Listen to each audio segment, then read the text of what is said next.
Direct de New York pour BFM TV, on retrouve François-Xavier Ménage sur le site de Ground Zero. Les Américains unis derrière leur commandant en chef, on ne parle que de ça.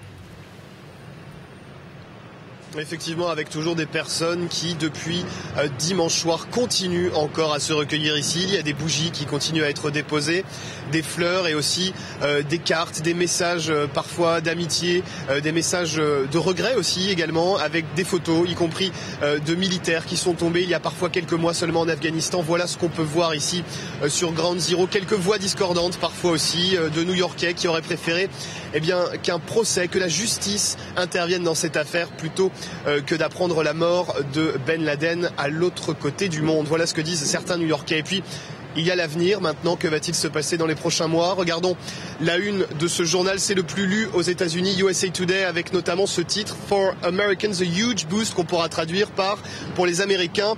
Une grande dynamique arrive, mais USA Today prend soin de rappeler qu'il pourrait y avoir des répercussions. Et donc, bien entendu, en parlant ainsi, USA Today, comme de nombreux experts évidemment, évoque la menace d'une riposte terroriste.